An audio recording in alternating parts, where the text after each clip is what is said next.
Hey guys, sorry I haven't made a video in so long. I've been super busy with school and stuff. And this video is going to be about like my whole story. I know I talked about it a little bit in my last video, but I want to talk about it more. And so it started off in January 2010. And I think it was January 20th when I was told I have scoliosis. And a few days later, I was diagnosed on Thursday. Just to put that out there. And a few days later on a Sunday, my mom was told about insurance hospitals for children, and that's where I ended up going. And I was bullied for scoliosis by people who called me friends. And that's something I really don't hear a lot about. So if you've been bullied by people who called your friends or something like that, let me know because I've never heard of that before. Because I've heard of people being bullied for braces, but not for scoliosis itself. But my curvature was so bad, maybe that was why, because it was more visible than other people's curvatures who have scoliosis and need surgery. Because my curvature, by the time I had surgery, my curvature was 107 degrees. But I was bullied for it, and in April 2010, that was when I went to Children's Hospitals in LA. I had a doctor's appointment there. I met a really nice doctor, and we scheduled to have my surgery, and it was over the summer of 2010. And that didn't work out very well. A few days right before the surgery date, we realized it wasn't going to work out like that. But the Shriners were with us throughout the whole, just the whole time. And so when they saw that LA wasn't going to work out, LA is a really good hospital, but when they saw that LA is not going to work out, instead of sending me back to LA and finding a new doctor, I went to Children's Hospitals in Sacramento instead. So right as things started to fall through in LA, a week later, I was in Sacramento having a doctor's appointment there. So it was pretty fast, which is really good. Because they don't really want things to go slow, I guess. But it was really hard going to school because, next year, 7th grade, because everyone saw I had surgery, and so it was I had to tell them that I didn't have surgery, which is really, really hard. Because it was I almost felt bad, it was my fault. Whenever something went wrong because of scoliosis, it was I felt as if it was my fault. I just blamed myself. But that's obviously not the way it is. So,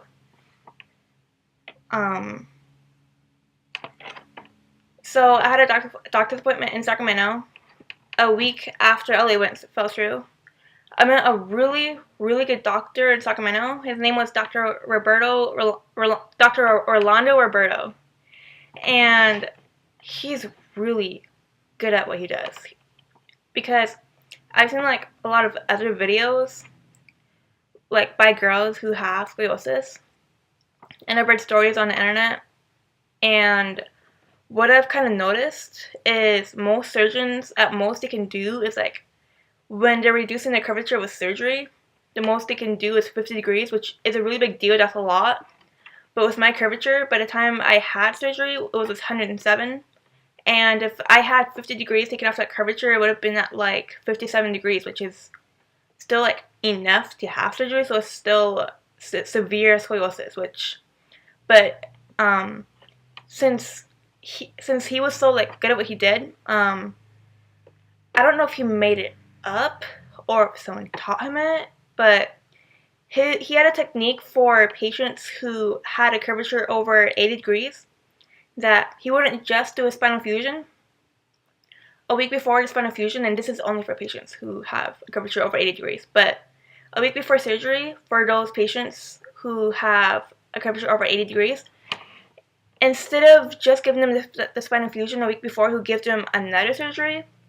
And I had the surgery, it was 2 years ago today, so today I'm 2 years post-op. And in that surgery, I'm honestly not exactly sure what happened, but I know in that surgery, I now have 3 scars on my side and then like a little one like near the area, but more on my back. But it was like a little one. They're like this long. They're not really big. And when I woke up, I was told that they had to collapse my lung, and that's normal. And they were like prepared, so they had all the equipment, all that. And a week later, that was when I had my spinal fusion. And my curvature went from 107 degrees to 35 degrees. And my spinal fusion, it was 7 hours, and so was the first one. And both surgeries, I couldn't walk for like 3 days. And I've heard like other girls, they could walk, or boys. But it's more, scoliosis is more common in girls, teenage girls. Why, I don't know. But and I noticed that other girls can walk like a lot sooner, so I don't know why I wasn't able to walk like as fast as they did. But that was what the doctor told me to do, so that's how I did it. So, and both surgeries were 7 hours long. I couldn't walk for 3 days. And my spinal fusion, that's a surgery I know a lot more about than my my first surgery. In my spinal fusion, I got 14 rods, two rods and 14 screws put in my spine. I have no pain at all anymore. And because it was 2 surgeries, and I actually had to fly out to Sacramento because I live like, I don't know how far it is, but it's kind of far from Sacramento, Nevada. It's like a state away, but I live in southern Nevada. So it's a while away from Sacramento. But the Shriners Hospital for Children is a free hospital for children. And they pay for everything. The surgeries, like if you need a brace, they'll get you a brace. If you need to fly out there, they'll buy your plane tickets. Or at least that's how they did it for me. But for sure, they'll pay for the surgeries and the equipment and all that. And that was a biggie, especially for my family. And I was expected to stay in the hospital for a month because it was so far out there, and just in case, like, if something happens, because usually bad things don't happen, but, you know, they just let us know just in case. And so I was supposed to say, I was like expected to stay in the hospital months, but because I recovered so fast, I only stayed there 2 weeks. So, kind of a miracle. And let's see, a month before my surgeries were on November 16th, 2012. A month before, that was when I met my best friend, Kirsten. And she helped a lot, because even though we weren't that good friends at the time, like, we were good friends, but since we just met, we didn't really know each other that well, and since I was bullied so much, I was called hunchback and all that. It was really, really bad. And so I was kind of afraid of making friends, but she really helped me, like, learn how to make friends again. Because it was really hard, like, after I was bullied, to make friends again. And she was there the whole time. She wasn't able to come to Sacramento with me, but, like, once I got back, she was always there. And there's actually a few people I want to mention. I also have a friend who lives in Sacramento who I'm talking to on Facebook. Her name is Lori. And we met through the internet. We haven't actually gotten to meet in person. We're hoping to do that this winter break. And she had the same surgeon. We met because she posted a comment on my first video I ever posted on YouTube. It's like with like the black background and the colorful words. Like, it's like a slideshow.